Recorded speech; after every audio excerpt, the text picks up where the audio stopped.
Welcome. Hello, everyone, to the MIP Digital Fronts for Maker. This is an exciting moment. This is the first ever international digital front. So this is a pivotal moment in, frankly, our industry. We're all grown up and we're ready to immerse ourselves in the digital market, create windowing of programming, and it is an exciting moment. And MIP is at the forefront of this by creating these digital fronts, which are designed for digital entertainment executives. It's the first international digital content marketplace for the production, distribution, and acquisition of high-quality original content produced exclusively for online audiences. So, hello, I am Amber J. Lawson. I am your host. I am the CEO of Comedy Gives Back. And at Comedy Gives Back, our goal is simple: to transform the world through the healing power of comedy. We partner with folks like Maker, which I'm very excited to introduce to you. One example is the Just for Laughs Comedy Festival in Montreal, which is coming up. And one of Maker's co-founders, Shay Carl, performed at Shira Lazar's What's Trending during our 2013 24-hour digital telethon that benefited Malaria No More, which we won an IAWTV Best Live Event Award for, so we're thrilled. Now, during the next 40 minutes, Maker Studios, a next-generation media and technology company and the world's largest provider of online video content for millennials, will present an overview of its core capabilities, providing us an inside look at Maker's DNA, featuring one-on-one conversations with video content and a special live performance from two global Maker talent partners, and experience the components that make up a Maker. Stay around. There is a surprise performance at the end. The man taking the stage right now, though, is a serial entrepreneur and business builder. He IPO'd his first company, sold his second, go viral to AOL. Without further ado, I want to introduce you to the international president, Renee Reichman. But first, I'm going to show you this video. Now put your hands together for Renee Reichman.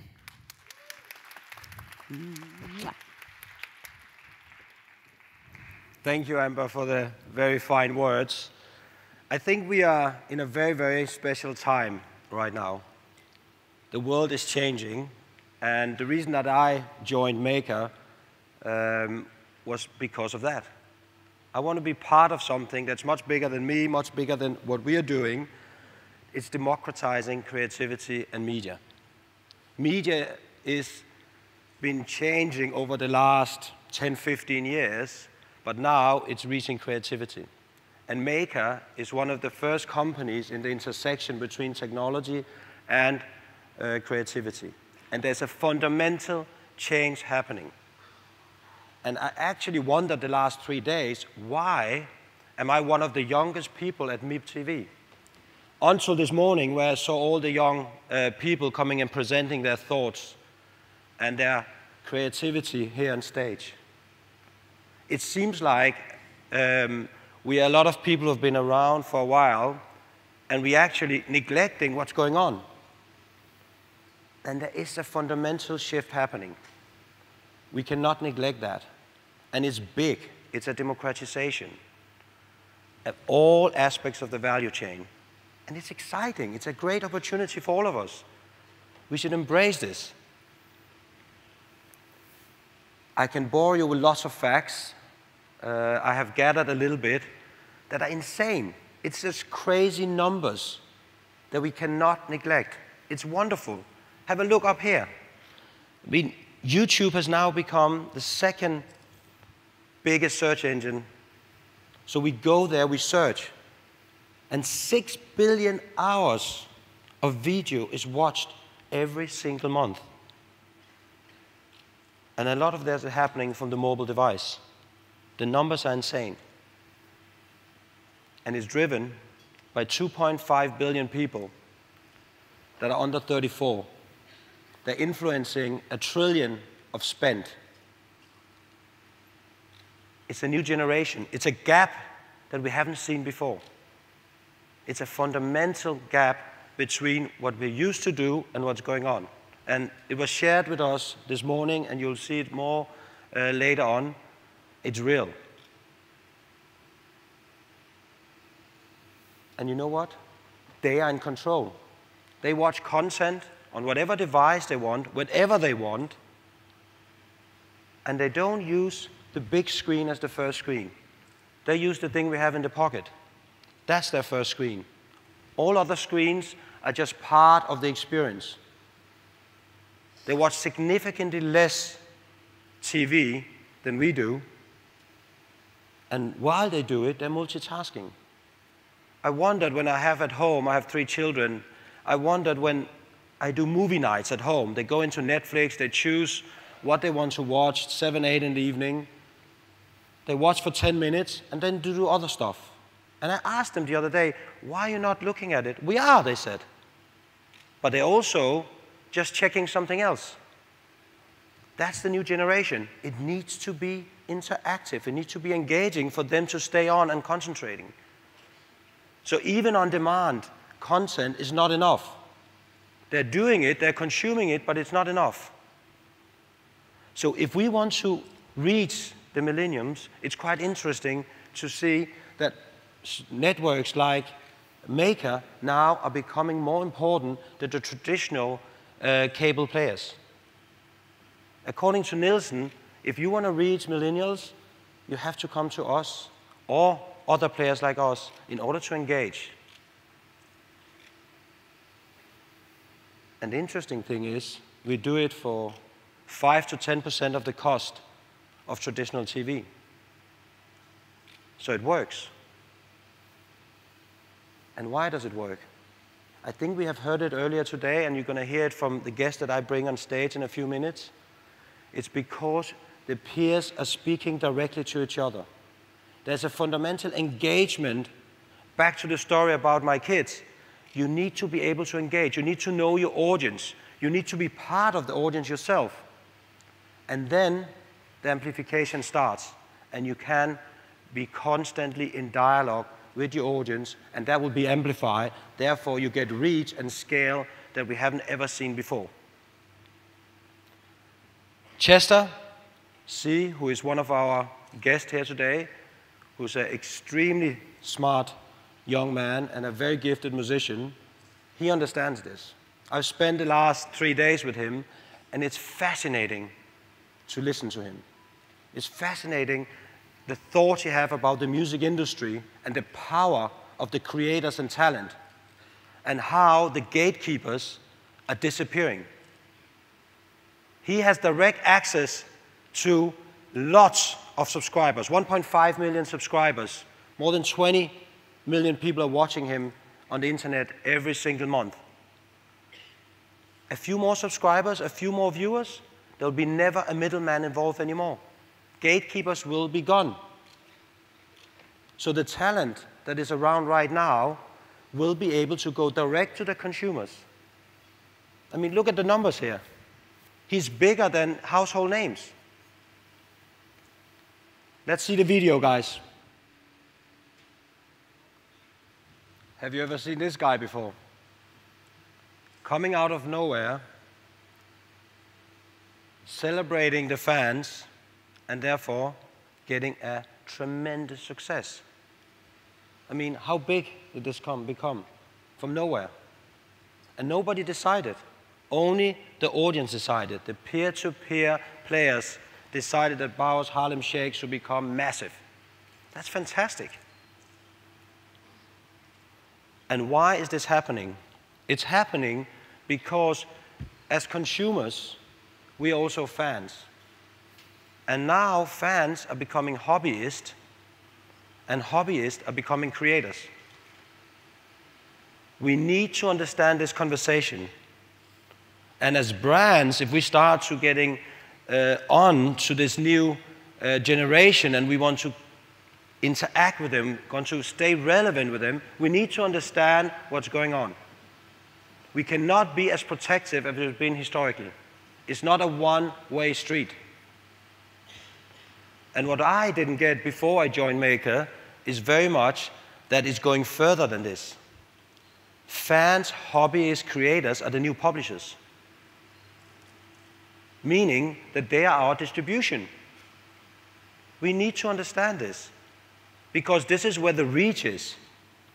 And we all need that, right? Fans are now becoming more important for promotion of messages than they've ever become before, right? This is an example from Game of Thrones, where we have Bad Lip making a video based on the trailer from Game of Thrones, and he got a 4 to 5x viewership to the original trailer. When the Lego movie came up, we had an even more significant uptake from the trailers coming up from fans. So we need to embrace that. This is the reality. Fans are becoming creators. If you go into the Maker office in LA, what you realize is that 25–30% of the employees are creators themselves. They have their own channels. They're not only employees of Maker.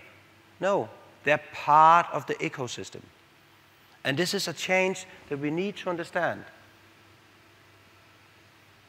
And all that is, of course, good. And creativity is key, but if you don't have scale, it doesn't matter. We know that. Good experiences, great creativity, sells, right? But we need it at scale. And when I meet TV execs, they always say, oh, this is amazing, this is interesting. But you know what? If I put it up on my cable, I have 45 million people around the world watching it. Okay, that's good. But it's nothing compared to what we can do now. It's insane, the opportunity we have. So we have the most creative people of a generation that don't need gatekeepers. They can help us distribute, and we have an audience that's unlimited. I think it's an amazing opportunity. Another question that I always get when I meet my friends from the more traditional industries, oh, this is a US phenomenon. No, it's not. It's global, right? Just look at our numbers here, and they're pretty much reflecting how it's going. This is a global phenomenon, right?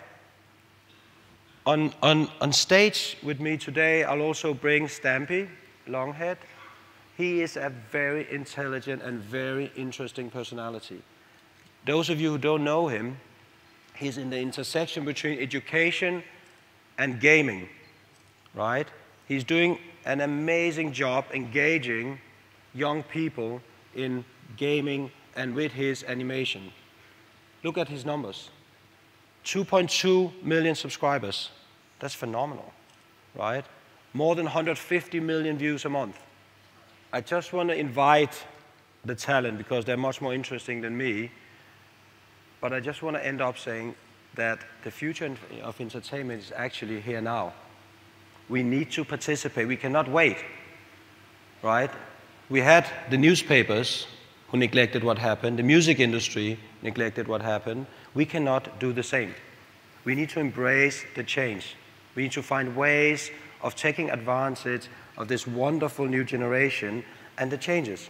Can we please get our wonderful talent and creators on stage, please? Thank you. Come on up, guys. Thank you, Amber.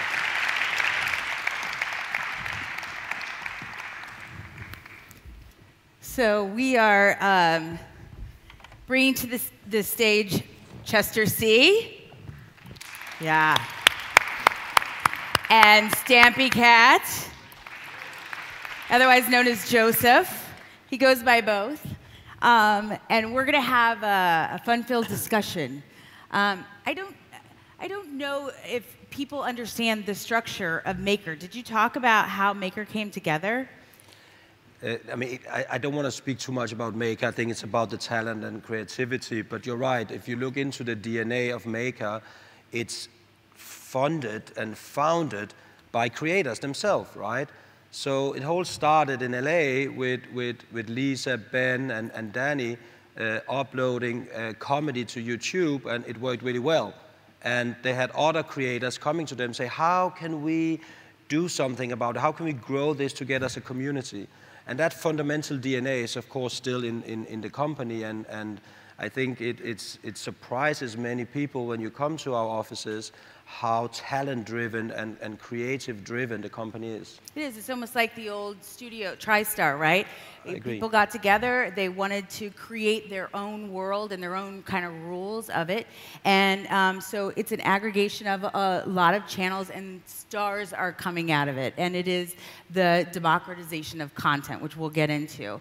I'd love to start with your origin stories, guys. So I don't know who'd like to go first, but Joseph, do you want to dig in? Like, did you set out and go like, listen, I'm going to do a video game, and this is what I'm going to do the rest of my life? Who sets out to do that? Exactly. Is there a degree you can get in this? I mean, the thing with my origin story is that it was a complete accident. I wanted to get into gaming journalism. I did video production at university, and I worked very hard on YouTube for several years doing gaming critique, reviews, and previews. And then it was only at the end of university where I didn't have time to do heavily edited and scripted videos. For fun, I started recording what are called Let's Plays, where you're playing and talking at the same time, and it's all live and exciting. And I did that just for fun as a hobby on the side, and poof, that blew up. And I immediately realized that kids were watching. By looking through the analytics and seeing comments and messages, I knew that this is kids watching this, so I immediately cut out all swearing, made it all family friendly, made it bigger and brighter. And now that's what I'm doing as a career, completely by accident. I had zero plan to do that. And when did that shift happen? So you were at the end of university, you stumbled upon this, people were digging it, and so it was just you. Now what is it, and what was that turning point? Like, how did it become a full-time job? It's still just me. It's still 100% all planning. Any scripting that goes into it is me. I record it, I edit it, I upload it. Any business side of things is now with Maker, but in terms of content production, it's still 100% me. It's the classic image of YouTuber in bedroom with microphone. It is still that. Right on. Okay, great. And we're going to dig into what your future plans are. So, Chester, how did you end up here? Like, what was the moment? I'm not sure when the moment happened, but the partnership program started around, I think, 2009, and that's when you were able to monetize your videos through the ad revenue. But I've been on the platform, on the internet. The interwebs? On the interwebs. Since, I think, 2006 or 7, when Lisa, CEO of, the founder of Maker, was putting out YouTube videos. And at some point, you realize, like, okay, I'm building enough of an audience. I was doing it as a songwriter, and it was a way to get my songs out in that ecosystem and get some feedback, and that was great. Just knowing that people from all over the world had access to this music and could give me feedback, that in itself was amazing. But once you could monetize the videos, you realized, even more so than the ad revenue, once you build an audience, and maybe I read too many Seth Godin books, but there's so many ancillary revenue streams that you can create, and it's extremely powerful to have that sort of engagement level with that audience, because there's consumer products that you can sell. There's a number of ways that you can monetize the video outside the ad revenue. And so then it really becomes a business very, very quickly, and a very sustainable one. So I think for me, around 2009, 2010. Were you living in LA already, or where were you, like, starting this conversation? Well, a few other friends that were on the space. You know the standouts. There's entrepreneurs that are on the space, that are in the space. Yeah, they're putting out content, but you can see them. I mean, Rhett and Link, as an example, that were just here. I mean, these guys are pioneers, and a lot of people think of the space as like, okay, there's one sector that's just cats falling off tables, and it's truly a search engine, right? And then you have content creators that are putting out consistent content. And still there's the stigma that these content creators are just kind of getting lucky with putting content out and maintaining audience. But there's some very, very intelligent people that are in this space doing some really innovative things. And putting in a lot of work. One characteristic you can attach to almost any successful YouTuber is they're extremely hardworking. Because you have to be. You can't be successful in this space without being hardworking. Creating your own world, right? It's a, for lack of a better term, a monster, a machine that you have to continually feed. Mm-hmm. So do you feel the pressure of that? Like, what is the I do. like? I'm sure, and you produce so much content. Yeah, I mean, I'm producing a very different type of content, and so it's easier for me to put out videos quicker, but it's got to be constant. You can't have a gap because people wander very easily. Yeah, the way that I think of maintaining that audience and how important that is and how difficult that is that the kid at home that's watching, I say kid because that's mainly the demographic for me. Let's say they allocate an hour and a half of time watching YouTube videos. Well, that number's fixed. If that's their number each day, that's fixed, right? The variable is the content. And there's so much content now on YouTube to consume. It's so oversaturated that if you want to maintain your audience, there's a certain value now to consistency, more so than before. Because you want to maintain that engagement level. You want to retain that relationship. Does it have to be I mean, like, where is the quality on the spectrum of that? Because if you're putting out that much content, that's around the clock, right? This is where I get excited, though. So quality, right? The word quality, I think it's the most misused word in this space. Right. I think if you're going to assign the word quality to something, you have to understand what the incentive of the content creator is. The first thing that people think of when they say quality is production quality, right? For some reason, it's how well are things lit. That's quality to most people, like in their minds. But if I could easily challenge you and say, well, have a TV show versus like Jack's Gap, have a quality of engagement competition and see who wins. That's quality content, whether it's filmed from a camera, your computer, or you have a whole production crew behind you. You can't really compare the two. They're different things.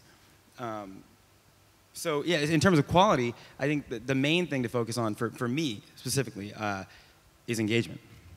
And so then what does your audience, I'll ask both of you, what do your audiences engage with most? Like, is there Monday they're expecting a full, produced video, Tuesday it's a vlog, Wednesday it's commentary on, aliens? I think scheduling is crucial. I think for me personally, I've never announced a schedule. I've never advertised ever, like anything. Right. I've never said coming up is this, but they know that if they go to my channel at this time each day, there's going to be a new video up every day. And so even though I've never advertised that that's what's happening, if a video's up 5 minutes late, my inbox is full with a lot of children letting me know that the video's not here yet. Why is that? And I think having that regularity, I'm a part of their life for these people. I go to events and I'll be speaking to parents who are saying, thanks for babysitting. Like, you're part of the family. You're involved in their life more than, for me, a kid's television presenter would be. That's a person who's on the box, which you might passively watch. With me, they're engaged. They're messaging me. They're sending me pictures. And I think you become more of a friend to them. It's more of a person. So that relationship, I mean, that's very valuable for advertisers, and I'm assuming additional revenue streams. So how does that work? Like, how is that manifested in what you're creating as a brand of yourself?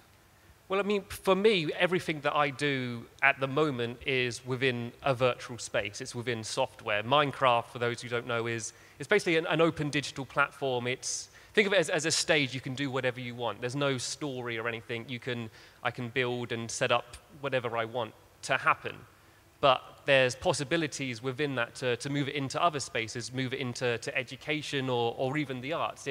That's the stage, not what the content is. At the moment, there's a lot of people doing this kind of thing, and it is just entertainment for kids. But there's possibilities to move it out of that, and also out of Minecraft. I'm a character. I'm Stampy Cat to a lot of people, and he doesn't have to just live in Minecraft. I've created a brand and a character that lots of people relate to, and that he could live in other spaces and other mediums. Fantastic. And how about for you, Chester? How do you see your songs leaping off of YouTube? Well, for one, I'm not worried about whether or not they leap off of YouTube. I think and again, I say this all the time, a lot of people look at the space as a stepping stone. And I understand, there's not a clear delineation between some of these different moments that have happened for artists where it's been a moment of awareness that they've, but what I'm more excited about is the sustainable business that is YouTube. It's its own stone, and I don't think that should be confused. Obviously there's a benefit and an importance to being multi-platform, but there isn't a need, right? So start there. No, I agree. I always felt that, you know, there's so much value in the digital platform in itself and the audience that's there. It's very powerful. And to use that as just leverage to something else seems counterintuitive. I mean, people have done it, yeah. But it's still, yeah, like I said, I think there's a big benefit to being multi-platform, or also, you know, being able to utilize radio, or if we're talking music specifically, finding other platforms to distribute your content, obviously. But what excites me most, and this is the topic I was telling you. This is the one that gets me. I'm really, really excited about the music industry, and this is where I can't wait to see what happens. Because if you really look at the space, you say, okay, top 40 is controlled by radio, right? Radio distribution is controlling your top 40 on radio. And most of the top 40 artists we call them original artists, but they're really cover artists because they didn't write the songs. You know, Miley and Selena and Demi, and even John Legend's biggest hit this year, he didn't write All of Me, that hit song. So in the reality, they're covering the songs. They're just the first ones to get distribution to the masses, right? So we attach their names to these songs. That's interesting to me because radio distribution is not the only distribution now.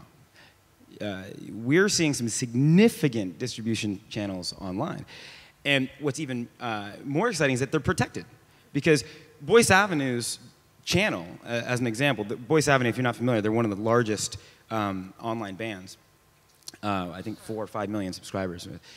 But they have an engine where they can disseminate music instantly with a click of a button to a mass amount of people.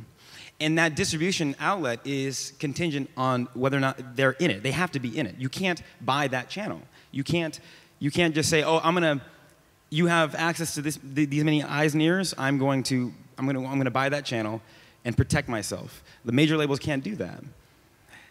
That's exciting because if Boyce Avenue takes a song like All of Me, which John Legend didn't write, and they make a version of it, because the essence of the song is what matters. It's a great song. And they hit enough people quickly enough. Who's to say they're not going to be the name attached to that song?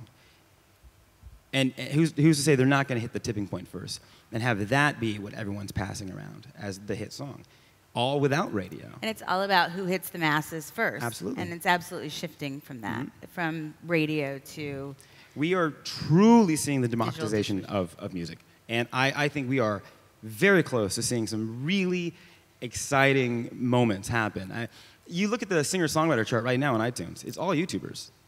Like, look it up. It's really? Boyce Avenue. If I release a cover of a song, I know that I'll make top 100 on singer-songwriter charts. Wow, that's amazing. And that goes for every other YouTuber. So when everyone's covering these songs, we're selling a significant amount now. Yeah. Great. Well, that's amazing, right? And I think that's eye-opening. And so tell us what you're building for the future in education. Yeah, I touched on it briefly earlier, and this is actually the first time I've really announced this, but I'm setting up a new channel with Maker, which is purely going to be educational. What? You heard it here first, folks. And start the presses.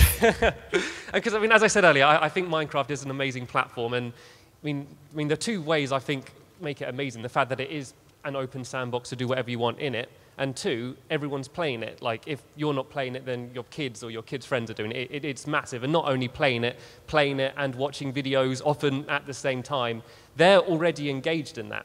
And so if you take their engagement and put it into a more productive space like education or the arts, they're going to be involved in that. They're going to be engaged in that. They're going to be wanting to watch that and seek it out. And not only that, it translates perfectly to them using it in the classrooms. They could watch a video with me. It would be my Stampy Cat character, and it would be still hopefully entertaining. It would still keep what I think is good about my videos at the moment, which is the liveness. Any reactions, any laughter is real. There's no scripting. If something makes me jump, I jump back, and they love that, rather than watching a cartoon where it's a voice actor.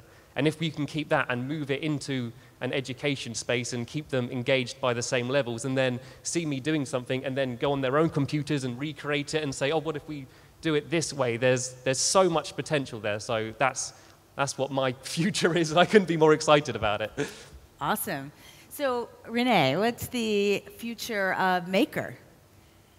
I think we will continue to follow the route that we have got from Lisa and the co-founders of the company. We are building the future entertainment company, and we are very focused at it, and we are trying to get the best creative people on board, because we are all what they are. It's all about creativity, and it's all about distributing that to masses, like both of them have very much stressed during this conversation.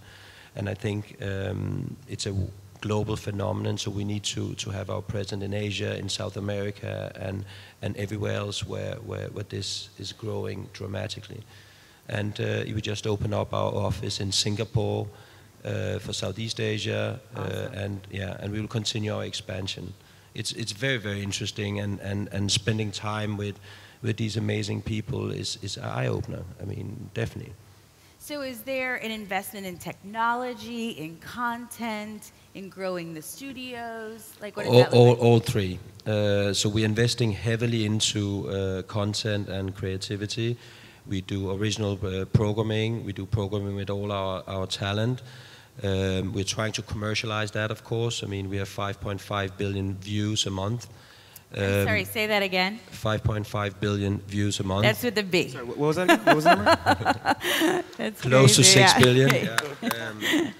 And we're investing in syndication and distribution, which is another very important part of our business going forward. So we are here in the MIP to basically talk about formats and talent and things that we can bring to other platforms and to other countries. And what does that look like?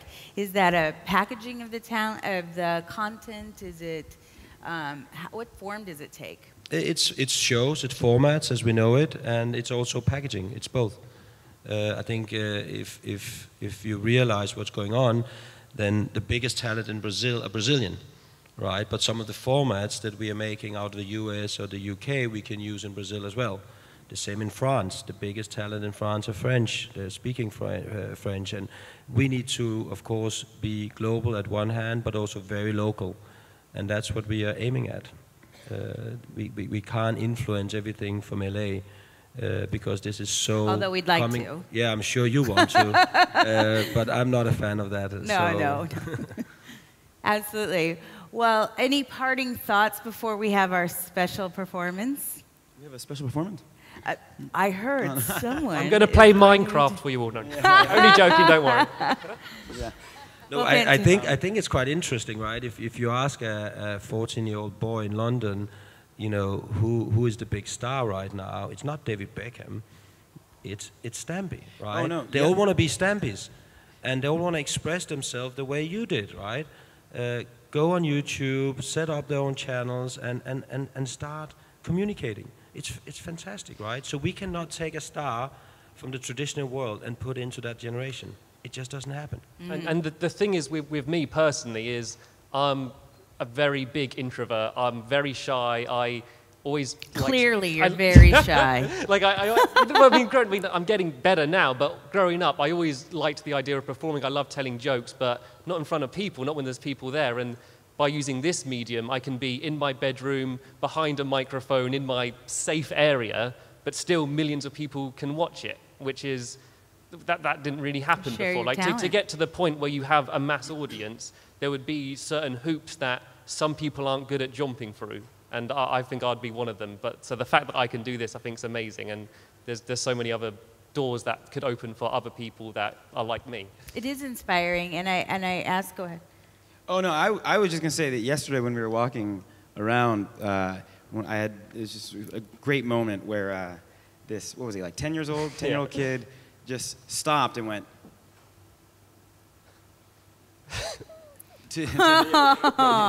It's very clearly he was a fan, and it was just like one of those great moments. You're like, that the cutest thing I've ever seen. The best one is because I'm generally not seen in my videos. It's always an orange cat to people. Yeah. The best time is when they just hear my voice or hear me laugh, and they go. They sort of look around like that because they don't know what I look like. The majority of my audience don't know what I look like, which are all my name. Well, this has been a fantastic conversation, and I don't want to deprive you all 1 minute more from our fantastic special guest. So put your hands together for Chester See.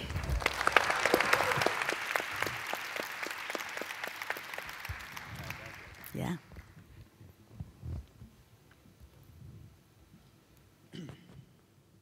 So to further my point from earlier,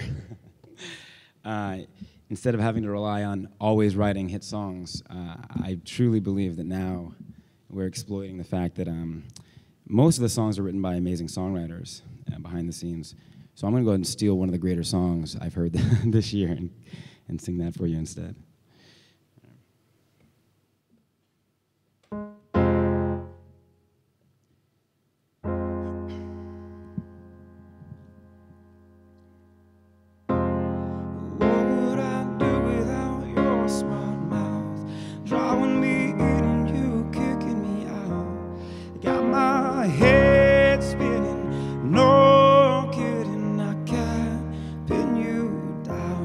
What's going on in that beautiful mind? I'm on your magical mystery ride, and I'm so dizzy, don't know what hit me, but I'll be alright. My head's underwater, but I'm breathing fine. You're crazy and I'm out of my mind, 'cause all of me loves all of you. You're my end and my beginning. Even when I lose, I'm winning, 'cause I give you all of me. You give me all of you. Oh. How many times do I have to tell you? Even when you're crying, you're beautiful too. World is beating you down. I'm around through every mood. You're my downfall, you're my muse, my worst distraction, my rhythm and blues. I can't stop singing, it's ringing in my head for you. My head's underwater, but I'm breathing fine. You're crazy and I'm out of my mind, 'cause all of me loves all of you. Love your curves and all your edges, all your perfect imperfections. Give your all to me, I give my all to you. You're my end and my beginning. Even when I lose, I'm winning, 'cause I give you all of me.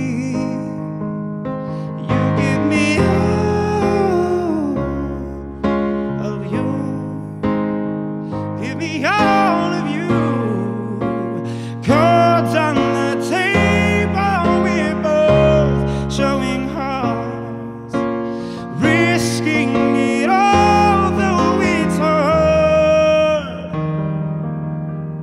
'Cause all of me loves all of you. Love your curves and all your edges, all your perfect imperfections. Give your all to me, I give my all to you. You're my end and my beginning. Even when I lose, I'm winning, 'cause I give you all of me. You give me all of you. See, I give